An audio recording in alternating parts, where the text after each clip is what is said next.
Today I'm going to introduce Student Podcasting Part 2.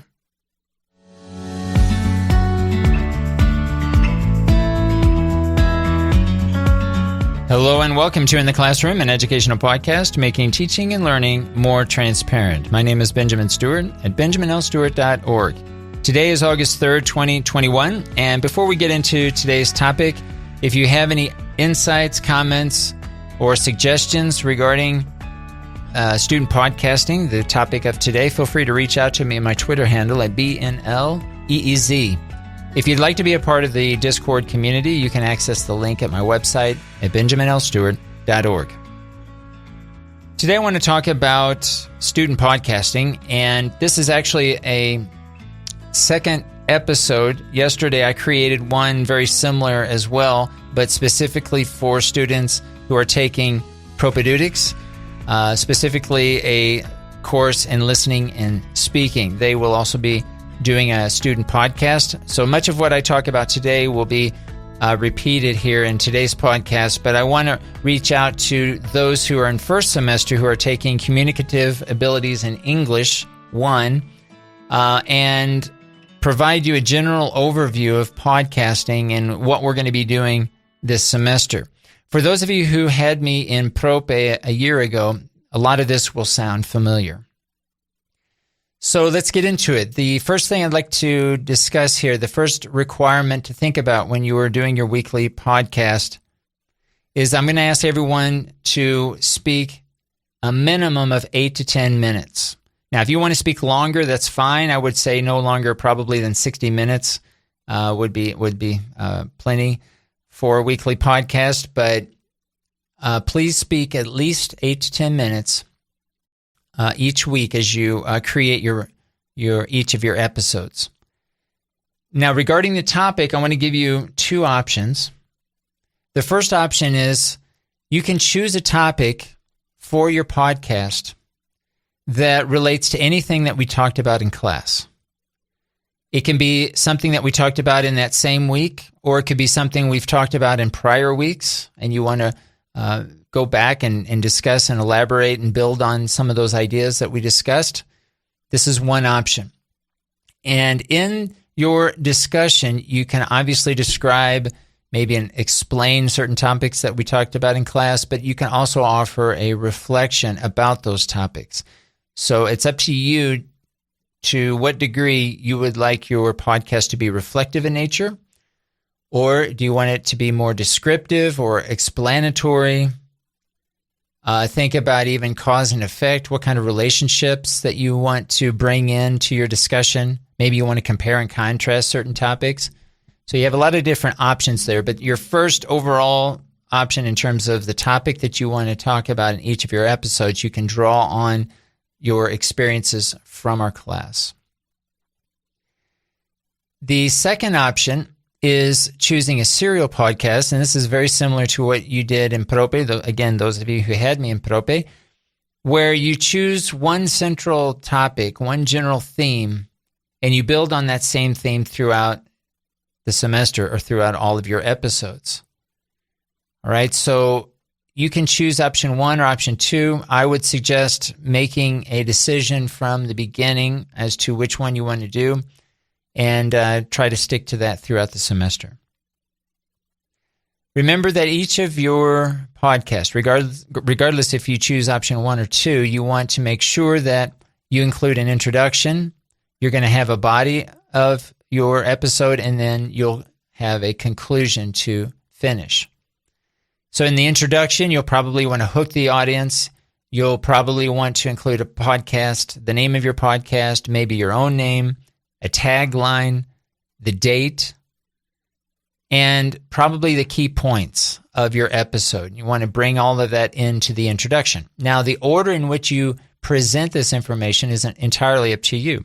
I would suggest that you check out a few of your favorite podcasts and use those as a model to get some ideas, to see how other podcasts organize their introduction to begin their podcast, and then you follow a similar organizational pattern. But there's a level of flexibility in how you want to present this different information. Then you want to present the body of your podcast, thinking very carefully of the organization. Now, your podcast should not be read from a text, okay? This is something that you need to create on the spot, but you will want to prepare for what you want to talk about. Maybe a simple outline would be the best way to do that, or perhaps some kind of graphic organizer for you to get a visual representation of certain key points that you want to develop throughout your podcast. Finally, you want to finish with a conclusion, which probably will include thanking the audience and some kind of closing statement. Okay, some way to finalize the episode. In some cases, if you know what you're going to be talking about in the next episode, in the next weekly episode, you could also tell the audience what the next topic is going to be for the next week. Okay, so I would say that would be optional depending on how far in advance you're planning your episodes. That would be an option. But you do want to make sure that you have a good closing statement for finalizing your episode. Again, your best bet is to find some examples from your podcast. And as I'm mentioning your other podcasts as not only a model of how you can structure your ideas in terms of your introduction, body, and conclusion, I'm going to ask also that you draw on information. If you're going to choose a topic for your a serial podcast, right? If you're choosing a topic that you're going to build throughout the semester, and even topics that we talk about in class, regardless of which option you choose, I'm going to ask that you find other podcasts to get information that you can include in each of your weekly episodes. Okay, this is also very important. This is not only a speaking exercise, but it's also a way for you to find some of your favorite podcasts and get information, and then bring that information into your own podcast, offering your own interpretation, offering and explaining perhaps how you feel about that information, those topics, and bring that into your episodes. So try to think of three things, the following three things when you're developing and getting this information from an outside source, from other podcasts. Number one, you want to describe what the other person said. So paraphrase. Okay, again, we don't want to read word for word what other people have said. We want to offer or use our own words or paraphrase someone else's ideas. Number two, we want to offer some kind of an interpretation or state our feelings on the matter about that information that you pulled from other podcasts. And number three, make sure to reference the other information. Reference where you got the information. Okay, you can either mention the person's name, probably best to maybe include the name of the podcast, and maybe even the episode, perhaps. But it's important to try to incorporate those three. Describe what the person said, describe the idea, interpret, offer some kind of interpretation, and number three, make sure you reference that information. Again, all information should come from podcast. All of the information you talk about in your own weekly podcast should come from other podcasts, at least one other podcast, or maybe a variety of podcasts, and you're bringing in and maybe synthesizing this information for the purposes of the main idea that you're offering in your own episode.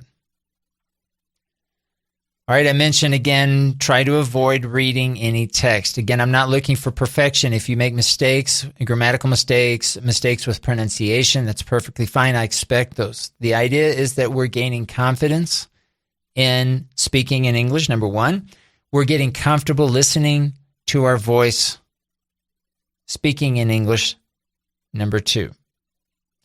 Now, using background music, this is going to be optional. If you want to use background music, great. Feel free to do so. I would suggest only using music, however, that comes from either maybe it's in the public domain or maybe it's licensed under Creative Commons. Now, if it's in the public domain, that's the easiest scenario because you don't really need to do anything. You don't need to pay attribution. You don't have to mention where you got the information. But if you do use Creative Commons license, then you're going to need to include a link maybe the name of the podcast, of the source. It depends on, it depends on the website. So each website will, in fact, they will probably show you an example of what to do for paying attribution, but it's usually a link.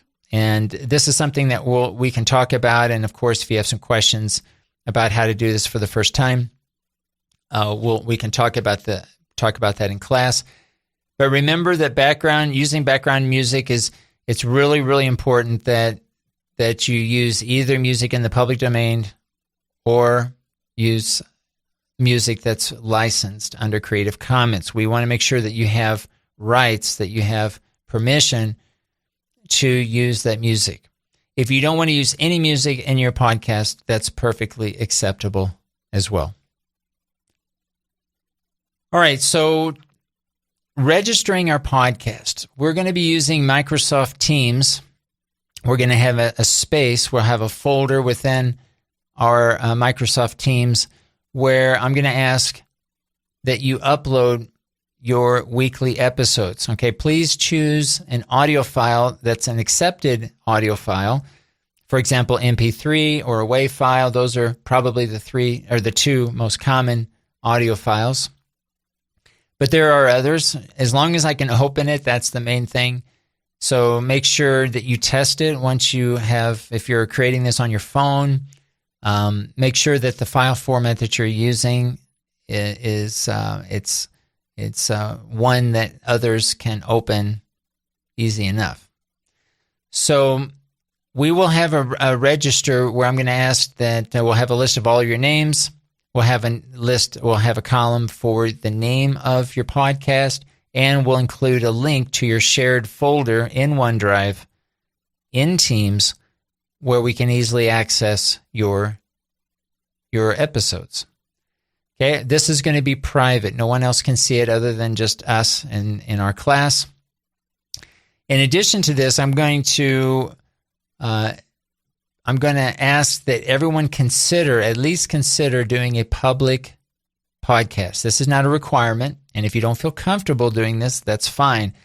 But I highly encourage you to do a public podcast so others can see your work. They can listen to your podcast. So you may be thinking, well, what do I have to offer? Or I'm too scared to speak in English. No one's going to be interested in what I have to say. And that's not the case. You're going to be choosing a topic that is of interest to you. You're going to have passion about what it is that you're talking. The message that you're transmitting in each of your episodes, right, should have some relevance to you. It should be something that you like. And if you like it, I can guarantee there are going to be many others out in the public, not just within your class, but out in the public that are also going to share those same interests. And that's the key point. Those who share your same interests, they could be English language learners. Perhaps they're not English language learners. As long as you're transmitting your message and as long as you can be understood, that's the main thing. That's the key point. Now, I would suggest if you want to go down this route that you use Anchor. This is a free service. In fact, this is the service that I use to produce my own podcast. And it's a very easy way to produce your own podcast. You can even upload and create your podcast directly from your phone. There's an app that you can use to do so. You don't have to. You can also do it on your computer. There are many different ways that you can go about doing this. But this is something that we can talk about. You can create an Anchor account. You can choose any other podcasting host if you want. But if you choose to do a public podcast, then I'm going to ask that you also include a public URL in our register. Okay, so you'll have, again, your name, the name of your podcast. We'll have the OneDrive URL that's private. And then if you choose to do a public podcast, then we'll have a public URL in that register, basically a list of all of the different podcasts so that we can all enjoy each other's podcasts. And we'll be doing other extended activities involving our own podcast throughout the semester. Today, I just want to provide this overview. I know this is a lot of information, and we'll be talking about this, of course, in class. We'll be seeing each other, talking on a daily basis, and we'll be spending a lot of the first week getting into our podcasting experience so that we can kind of get our heads around what we want to do for the rest of this semester. Of course, if you have any questions or concerns about creating your podcast, feel free to reach out to me via Microsoft Teams. Just send me a private chat, and that's the easiest way to send me your questions, those of you who are enrolled in communicative abilities in English. Okay, so I think we'll stop there. I look forward to hearing your podcast. This has been In the Classroom, an educational podcast making teaching and learning more transparent. Thanks for listening.